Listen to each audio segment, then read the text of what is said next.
Welcome to GoVMlab, India's first job-ready VMware learning platform where professionals meet experts to revolutionize their VMware careers. So now let's move on to the next module, the module number 4. In this module, we are going to talk about basics of virtualization, cloud computing, and in the cloud also we'll try to understand a quick overview of what is private, public, and the hybrid cloud, right? And that is what pretty much we're going to discuss in this particular module. So now see that what is cloud? See, when we talk about the cloud, right? For the cloud provider perspective, if you're a cloud provider, it could be a large pool of capacity which is available for the rent. When I say cloud provider, which means you're talking about someone like say AWS, right? AWS is a cloud provider. And when we talk about cloud from the cloud provider perspective, it's a large pool of capacity, and that capacity is available on the rental basis consumption, right? But when you go and talk about the cloud from the end user perspective, like us, from my perspective, cloud is what? Easy, simple, pay as you go model. I don't need to go and invest significant amount of money on building up this infrastructure. Today, I want to consume something, I'll subscribe and get it. It's something like I want to watch movies. I don't need to go and take the movies, or maybe I don't need to go to uh, anywhere else and get these movies. I need to watch the movies. I'll subscribe. I'll take the subscription of Netflix or a Prime or whatever it is, and I'll get the movie right there, right? So this is what end consumer thought process about the cloud. Easy, simple, pay as you go model, right? And the cloud provider says that I have a large pool of capacity which is available for rent, go and consume it. So the question here is that the end consumer or the end organization come and say that, why can't you give me this kind of model, which is very easy to consume, very easy to manage, and it also gives me flexibility of economic kind of model, right? I mean, pay as you go kind of model. So why my IT team? So this enterprise organization come and say that why my IT team cannot give me this kind of infrastructure? What are the bottlenecks there? AWS has made it, Google has made it, Facebook has made it, or maybe Azure has made it. If these 3 or 5 vendors have made it, why as enterprise organization owner, why can't my IT team can make it? This kind of model for us, right? So ultimately, problem here is when you go and talk about the IT professionals, right? For IT professional perspective, try to consider yourself as an IT guy who is actually trying to provide this cloud kind of solution to your end customers. But you know that there's a lot of complexity, there's a lot of challenges. Create this infrastructure, right? How do you go and provide this end-to-end infrastructure where there's a seamless experience you're giving to your end customers? It could be easy for your end customers, but it is very challenging for you. And this is what the middle section, if you really see that the IT professional, for IT professional, giving you this kind of model is very challenging and complex. They have a potential to simplify things if they are properly implemented, and that is where we require a very efficient IT team who really understand the frameworks of the cloud and then try to start implementing the infrastructure from those principles, right? So when you really see virtualization and cloud, sometimes I have really seen people getting confused, right? Today, a lot of newcomers, they come and say that I'm a cloud certified, right? I'm AWS certified, Azure certified. But the moment we tell them that what is virtualization, they come and say that what exactly virtualization is. We don't even know. We just know cloud.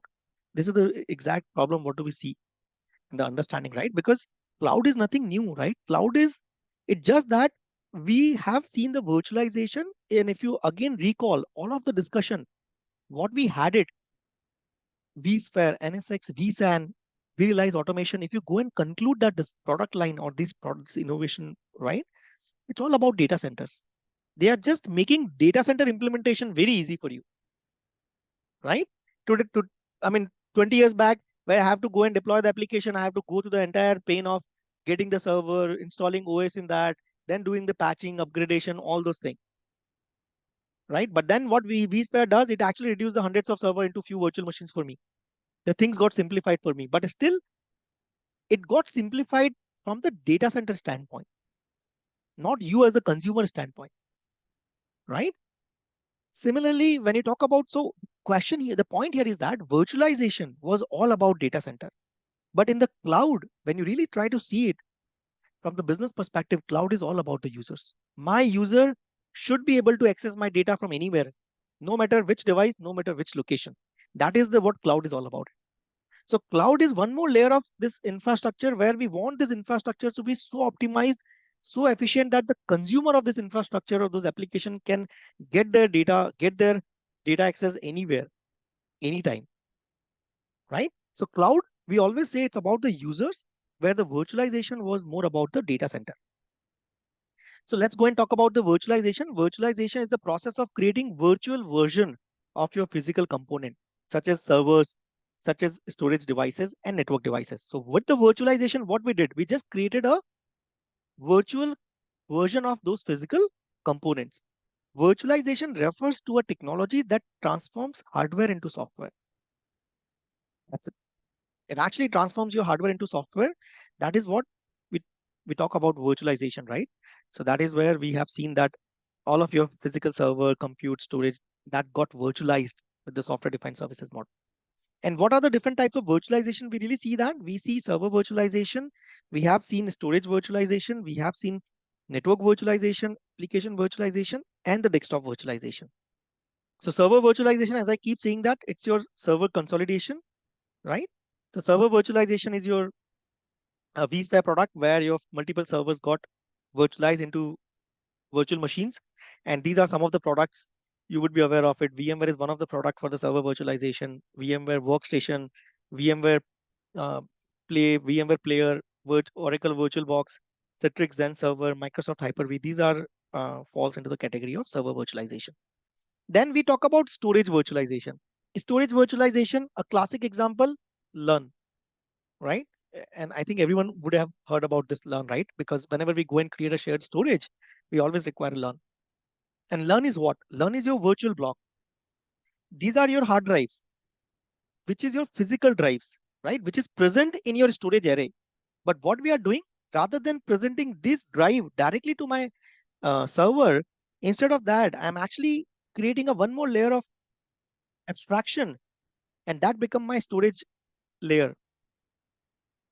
And this abstraction layer or this logical object, we call it as a LUN. So this is my physical storage, but this becomes my logical storage. And this logical storage, I can map it to my virtual machine. So tomorrow or ESXi host.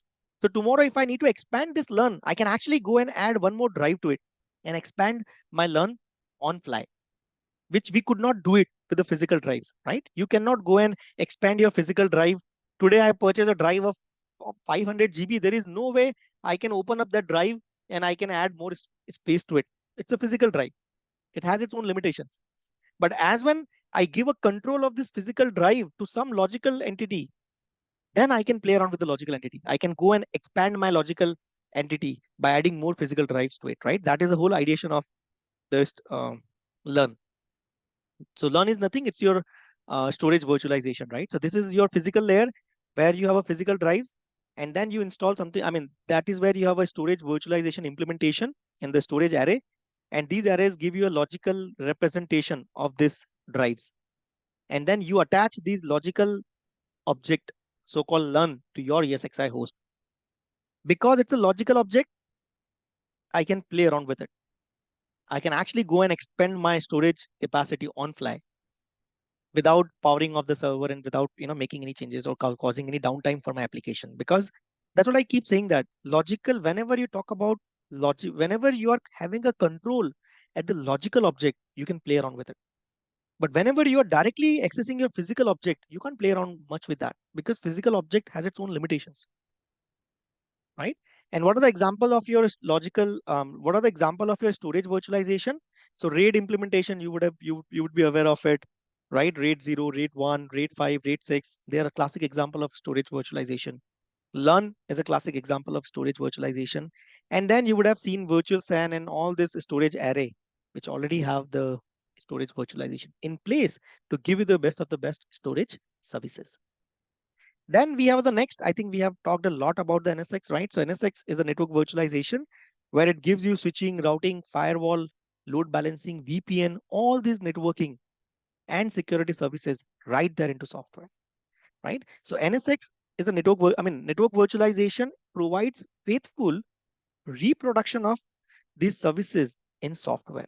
So you can actually produce all of these physical network and security services into the software. That is what NSX, we all know that, right? The next virtualization, we have seen desktop virtualization, VMware Horizon, or maybe the early days it was VDI, right? Virtual desktop infrastructure.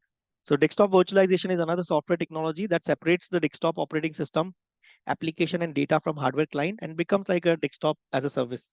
Today you have seen that, right? Whenever you go and talk about Citrix desktop or maybe VMware desktop as a service or VMware Horizon product, what they do.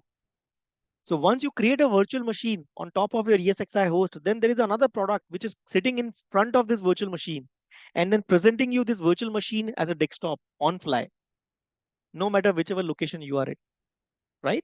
So think, I mean, again, when you talk about the Horizon cannot be developed without this virtual machine and vSAN, NSX, or whatever we have talked about it. So Horizon is another layer of product which sits on front in front of this virtual machine and present this virtual machine as a desktop as a service to your end consumers and customers. And that is what your VDI product or Horizon product is all about. It's a desktop virtualization. And today you go to any banks, you go to anywhere, right? Today people don't even use those CPUs, monitors, and those big giant systems. Basically, today they have a very thin client. There's something called thin client, right? Very cheap. They just have a one monitor because they need a monitor as a display device, and there's a thin client. That's it. The desktop is being served over the network to those clients, and that is what your desktop virtualization and Horizon product is all about. It. So VMware Horizon View, Citrix Zen Desktop, Microsoft Remote Desktop, and all those things you can they actually fall into desktop virtualization, right? And there's application virtualization. I think everyone would have heard about something called containers. Containers are nothing. It's a classic example of application virtualization where whenever early days when we used to install the application, we also need to make sure that all the dependency of these applications are being handled. But today with the containerization, the moment I install the application, its dependencies are also bundled within that application only. So I can actually go and take this application, install it anywhere. That is what containerization is all about. It your Docker containers, Kubernetes. This is what they do it in the space of application virtualization. So I think that thank you for watching this video. If you want to continue watch this lecture, then join our exclusive YouTube membership program only at the price of 299 rupees INR per month and unlock your VMware potential with GoVMlab. With this membership program, you can unlock all of our members only content published on our YouTube channel.